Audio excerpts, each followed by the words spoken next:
DK. Golfcast. Presented by Bones Brothers Media.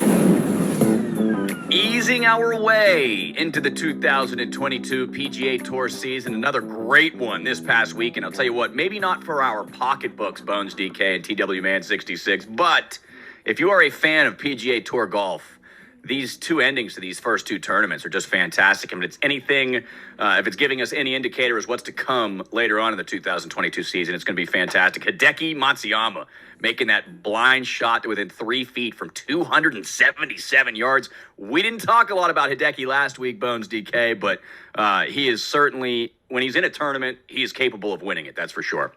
Yeah, man. Congrats to Hideki. He's a great player. I mean, we definitely overlooked him a little bit there, but man, I think Wildman actually cashed on a pretty big ticket with a Hideki lineup. So it was kind of obvious in hindsight, but yeah, man, more golf. I mean, it's great to have action-packed golf back. It was just great being in the Northeast. I know Wildman's down there in St. Petersburg, but being in the Northeast, those visuals, I was telling my wife, I was like, just watching this tournament, forget the golf. They could just pan around Hawaii all weekend long, and I would have been satisfied. Wildman, we want to talk about Hideki with you because you did cash a big ticket on it, but we were on Russell Henley. We talked about him in the podcast, and we thought he would be a good fit for that course last week. Any thoughts about how the tournament finished up? Yeah, it was an exciting finish. I mean, we did cash an 11X ticket that had Henley and Hideki on it. It was only 5 for 6. Ramey missed the cut. Otherwise, it would have been a runaway title in that particular DK tournament. But, yeah, exciting finish. I mean, you got to Henley in that spot where we also liked Kisner. So we were overweight on Kisner in that spot, but that one Henley lineup did come through for us.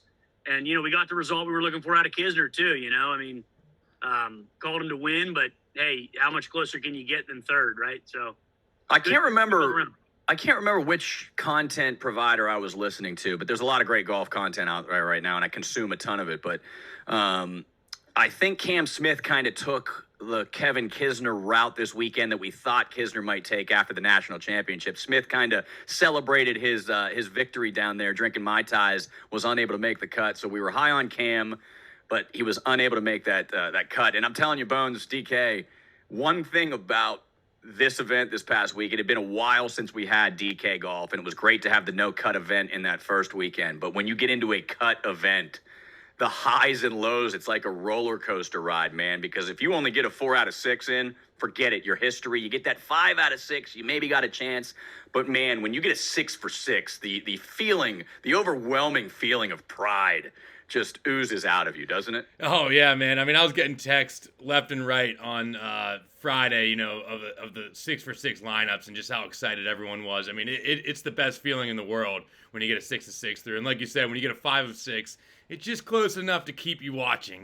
We have cashed pretty big on a 5 of 6 before. So, Kevin Kisner got it done, man. Shout out to Michael McNeil. He had a $1,700 cash on Kisner top 5. Our other boy Gannon, new to the podcast, was texting me all week. His first ever lineup, 6 for 6, and I think made a run in the $55, I think top 50 of the tournament. So, man, just a really exciting week. I was real close as well again. But again, man, this is why we play every week. You just need to get a little warm-up going, and we'll get a big one cashed here.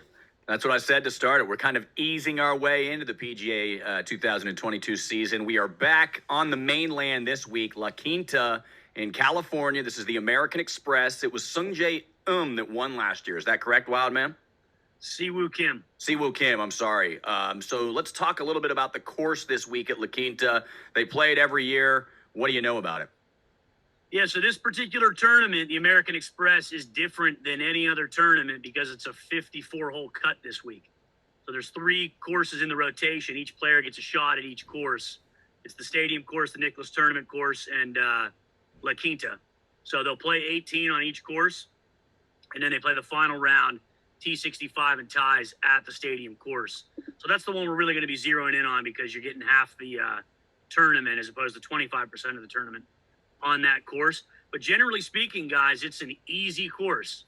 If you look at the history, you're seeing scores in that mid to low 20 under par range. So we're going to be zeroing in on birdie makers. It's a course that does not require length off the tee. It actually requires accuracy, but not even accuracy that much. We're calling it kind of like a really a two-shot tournament, meaning that you're setting up your second shot on the tee box to attack these greens from lower proximities, like 125 in. It's got a very high birdie ratio, more so than the tour from that range. And it's also a premium on par 5 scoring, significantly a low scoring par 5 tournament as well. So not a ton of trouble because you're not getting a lot of grip it and rip it off the tee. However, it's the PGA Tour, so wayward drives can get you in trouble. But we're zeroing in more on expecting guys to be a little shorter off the tee, clubbing down in the fairway, and having a very good opportunity to make birdie out here. So how do you handicap for comparable courses here then, Wildman? If you are going to be going to 3 different courses, what are kind of the stats we're looking at here? Because you said it might be a birdie fest, so obviously we want guys that are going to make birdies, but where do some of these other, shots gained stats figure in if they do at all? Yeah, it's a Pete Dye design, so that's going to be the number one correlation this week. Is Dye has a very specific way of designing it, like I just described. Setting up those forced layups is what you'll see a lot of this week. Setting up those shorter irons into par 5s and into par 4s. So we're going to look at Pete Dye correlation, like Sedgefield, like Harbor Town, like TPC River Highlands, Austin Country Club, courses like that are Dye designs. That also have smaller greens. That's something else we can look at. These greens, generally speaking, are on the smaller end of square footage. So, you might see you might need a little bit better of a short game, but our thought is if you're missing the green, setting up short game like that, you're probably not going to make many birdies. So we're going to be zeroing in, like I said, on those setup shots that are proximity to the hole with wedges in your hand. All right, birdie makers in this tournament. I don't know if it's the strongest field, but it does have Jon Rahm in it and Patrick Cantlay, 2 of the top 5 players in the world. Is Cantlay number 2 player in the world right now? He's up there. Up there, yeah. Yeah, maybe number 3. I don't know if he's past Morikawa. Okay, so we know Rahm can make birdies. I mean, for crying out loud, he had 32 birdies and an eagle in his first tournament in Hawaii. We know Cantlay can make a lot of birdies. We have Scotty Scheffler. First time we've mentioned his name on this podcast. Feels good to say it in 2022 because we love Scheffler. Tony Finau going to be at 10,200. Those are the only guys that are in 5-digit pay ranges this week. Rahm at 11.3, Cantlay at 10.9, Scheffler at 10.6, Finau at 10.2. I think you kind of learned a little bit last week if you took Cam Smith. 11.3 is a lot of money to be paying for a golfer, so you better make sure they're not only making the cut, but they're probably finishing in the top 20, top 10 if you're going to pay that kind of money. Cam didn't do it last week. Are you afraid or confident in any of these top 4 guys, Bones DK? This is an interesting range. Obviously, the best players in the field, but you get Patrick Cantlay and Jon Rahm, who actually have some pretty good history here. Rahm won this tournament in 2018, followed up by a top 6. Patrick Cantlay has a 2nd and a 9th. And then you get Scotty Scheffler with a 3rd place in 2020, where we cashed our first big ticket, Scotty Scheffler. The problem was Scotty Scheffler was only about $7,200 in that tournament back in 2020, and now he's $10,600. And then Finau with a 4th and 14th. Finau actually had a share of the low shot record here with a 62. He tied it, so has a really good round here. And that was in his 14th place in 2020. But the guy I really like out of this range is Patrick Cantlay. You just compare prices. Scotty Scheffler only $300 cheaper than Patrick Cantlay.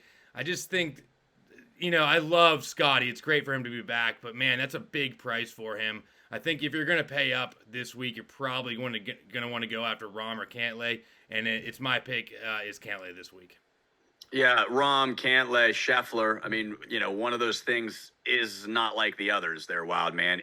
Scheffler, do you agree with what Bones DK is saying at 10-6? That's a pretty penny for a guy that hasn't won yet, right? Yeah, I think so. But, I mean, look, there's only a handful of guys on the PGA Tour, in my opinion, that can have one of those stretches of like 9 under through a 10-hole stretch. I think Scotty's one of those guys. There's a lot working for him for me this week. He rates out very, very well. Proximity under 125, which is a key target for us. Which, then if he's playing well with the wedge in his hand or the gap wedge in his hand, he's probably going to have good proximity and good opportunities. So he can pour him in. He can get streaky. Look, you got a guy that's got top tens all over the world, including the WGC match play where he ran through the field until he ran into Billy Horschel in the final there, which is a die setup. So he's got success at die courses. One thing I'd say is working against Scotty is that 12 out of the 13 previous winners here have played one of the two Hawaii swing events. So Scotty doesn't check that box. So similar to last week, we might be giving a little bit of edge to guys that aren't making their season debut. But, the guy right below him is Finau, right? And it's almost like Scotty's almost the new Finau, right? Like, world of talent, top tens at every major, contends at all these big tournaments, gets crazy streaky, but just can't really get over that hump. Well, Tony got over that hump recently with a big FedEx Cup playoff win. Maybe it's Scotty's time. I could see it. Scheffler's one of those guys that if he can get that elusive win, it may pop the cork and you may see him win 2, 3, 4, 5 times on tour in one single season. All right, we go to the $9,000 tier. 99 is Sungjae Gooch, who we've liked a lot on this podcast, just 2 weeks in. 97, Seamus Power at 95. Corey Connors, who I've always loved, 94, makes a lot of birdies. Matt Wolff making his debut, 9,300. ANCER, 9,200. Zalatoris, 9,100. And then our boy, Russell Henley. Is he a bargain at 9,000 this week, Bones DK? Yeah, man, Russell Henley did what Russell Henley does. He blows it. He usually starts off hot and lost, so it's not surprising there. I'm not going to go back to Henley this week, even though he does rate out pretty well. If you look at Henley's course history down here, he has 4 missed cuts in his 4 appearances. Ugly. So I just don't. That definitely worries me. If you want to go back onto him and you think he has a hot irons right now, then go for it. But I'm not going to get there. I'm really looking at these top 3 guys. Sungjae Im, a 12th, a 10th, and a 12th. The last 2 weeks, he was over 25% owned in the big tournament. So kind of a letdown missing the cut last week. I think it's a good opportunity to Sungjae Im to play him back when he's finally not getting any love after disappointing a lot of people last week. The other 2 guys I like a lot here are Talor Gooch. I mean, I can't get off Gooch yet. I'm looking at par 5 scoring this week, and he gets a ton of eagles. He has good history with a top 21, 17th, and a 4th.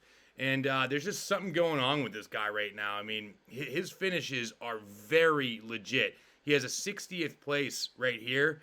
And besides that, he has a 4th, 11th, 5th, 1st, 15th, and 27th. So he's hot. I love Talor Gooch, especially at a course that he likes a lot.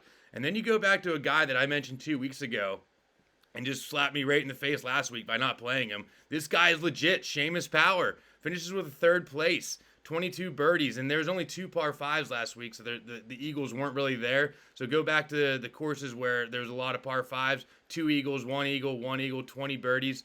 So, man, he is getting up there in price, unfortunately, but I think I'm going to go back to Power. In fact, he's my favorite play here in the 9K range.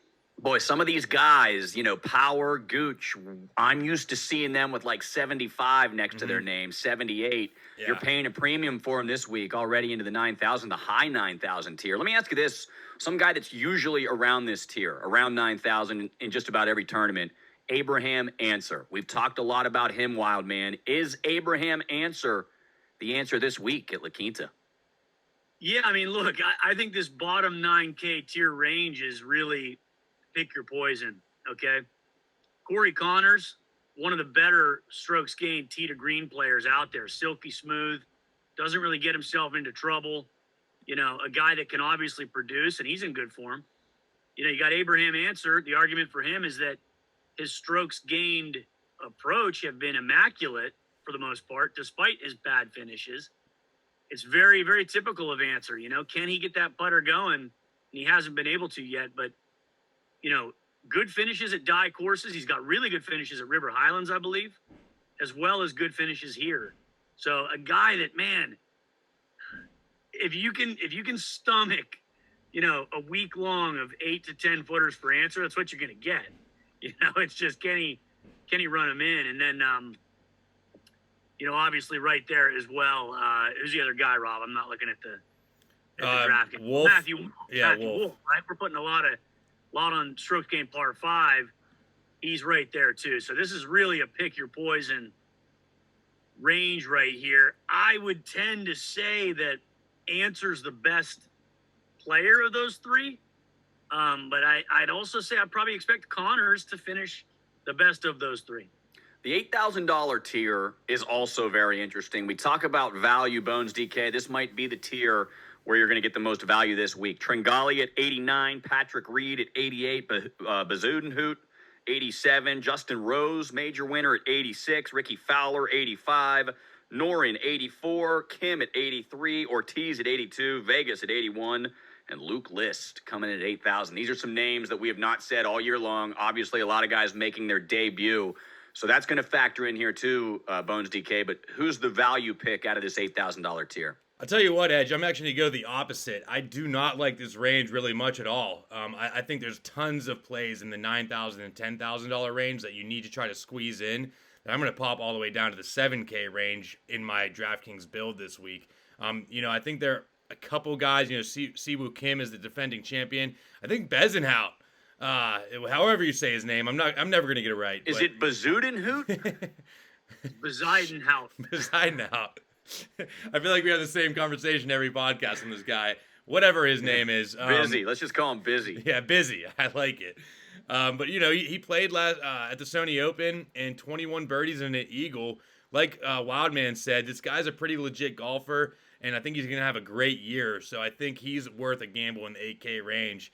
But that's all I really got here. I do not like this range at all. Maybe Luke List, Jonathan Vegas was a guy I used to play last year. List has some pretty good history here. Maybe Luke List down there in the 8K range. 22 birdies, a couple of top tens, like the that. Defending champion, Siwoo Kim, doesn't do it for you? Well, I mean, his reputation is that he's a Pete Dye stud. All of his success is at Pete Dye. Obviously, he's won this event. He won the Players' Championship, which is, arguably the fifth major, also a Pete Dye design.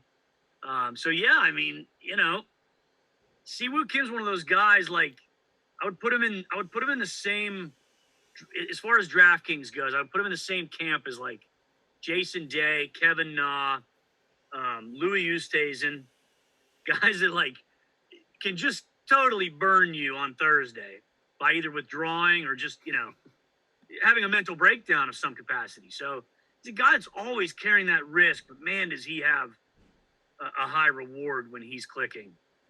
I don't know if I'll get to Siwoo Kim. I do like Johnny Vegas at 8K. I feel like he's sort of under the radar right now, and he's won here at this particular course. Had that great run through the Olympics, and he's played well at Pete Dye. If you remember him making that like 85-footer on 17 at the Players to make a run there. He's a guy I can get behind. So we drop down then to the $7,000 tier. Too many guys to name here, but some notables that I will throw out. Some guys that won last year. Brian Harmon at 79. Cam Champ at 78. Let's see. We go down a little bit further here. We got Lucas Glover. I heard you guys say a comparable course or correlated course might be Austin Country Club. I know Glover's a Texas guy. Varner at 76. Our boy Doug the Gim Reaper. First time we've said his name on the 2022 podcast. He's at 75. If I had a guy that I went down on the ship with last year, and again, I'm not as intense as Bones DK and TW Man are, but boy, Doug Gim and I, we went way back last year. But boy, man, you can go all the way down here, dude. There's probably 30 guys here in the $7,000 range, Bones DK. So who's doing it for you here? Where are you getting your value?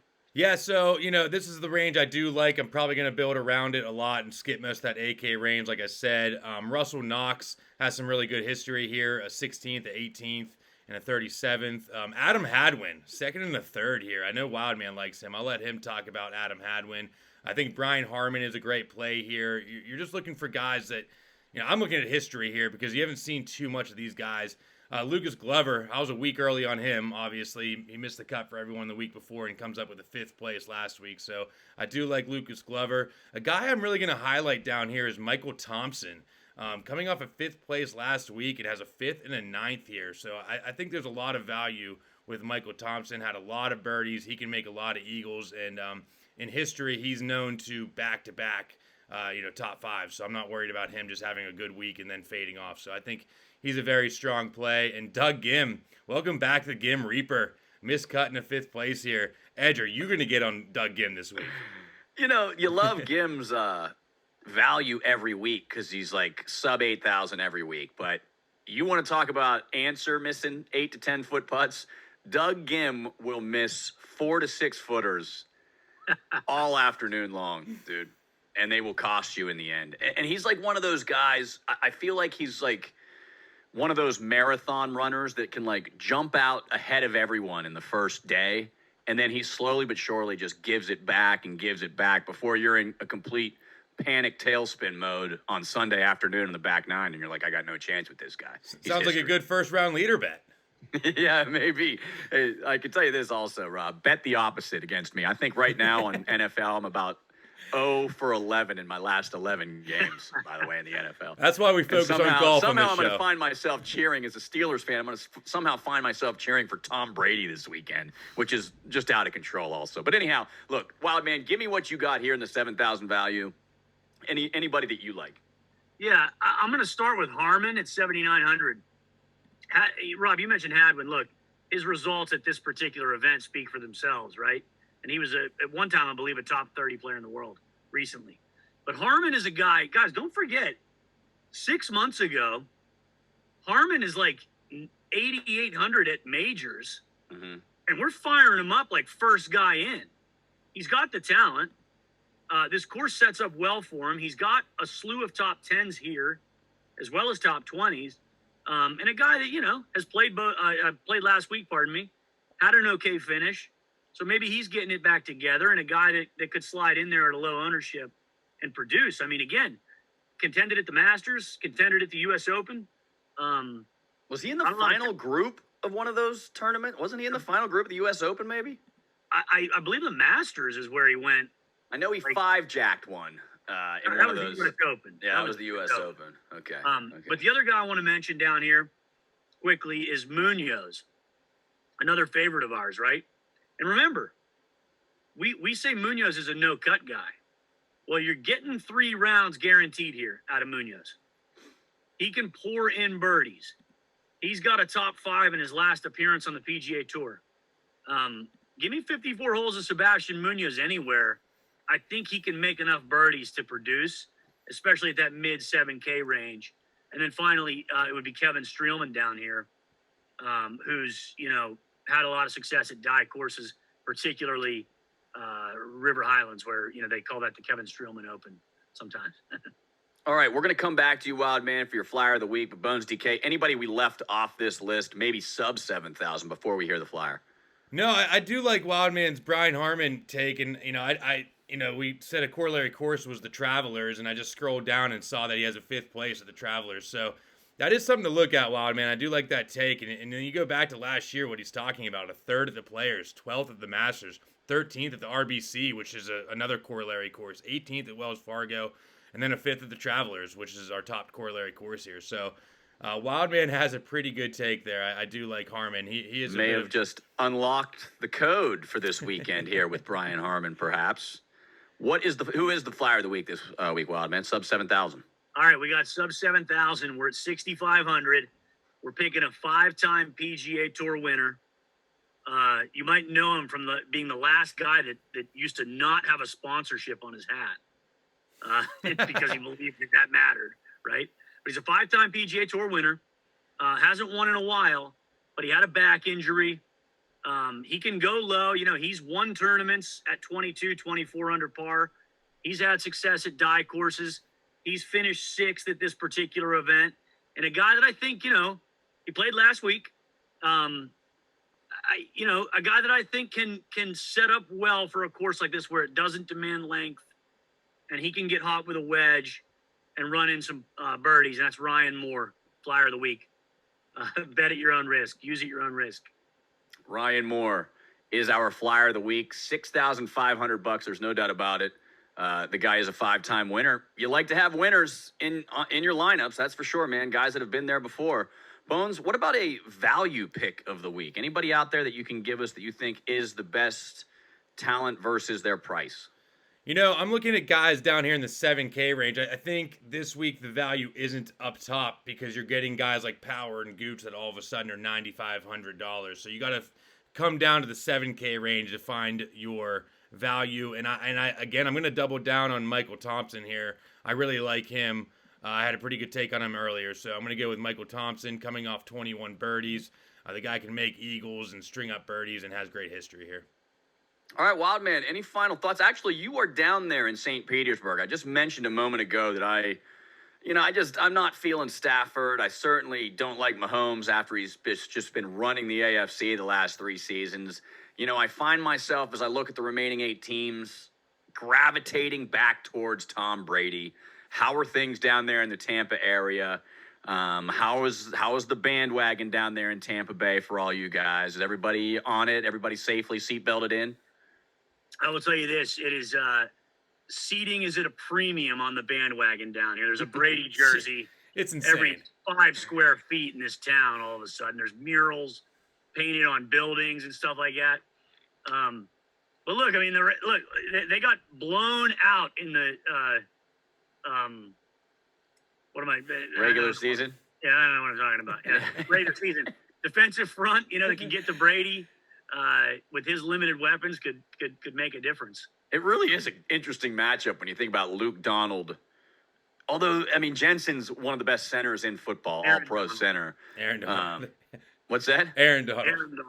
Aaron Donald. I'm sorry. Who did I say? Luke? Yeah. I don't think Luke's getting it done. I don't think Luke's getting it done this weekend. 5'7", 145. I don't think he's getting to the quarterback. Aaron Donald presents a really interesting matchup, though, for Tom Brady, a guy that's not used to getting hit. If there's a defensive front that can hit you, it's going to be the Rams with Von Miller, perhaps the best pass rusher over the last 20 years in the NFL. Bones DK, how is your bankroll looking after Wild Card weekend in the NFL? I actually was one guy off from the perfect lineup in the $33 single on this Saturday, whenever the Bills played. The winner had the same exact lineup for me for 20K, except I went Diggs and he went Jamar Chase. In hindsight, that's an easy decision, right? And it cost me about $15,000. One guy off.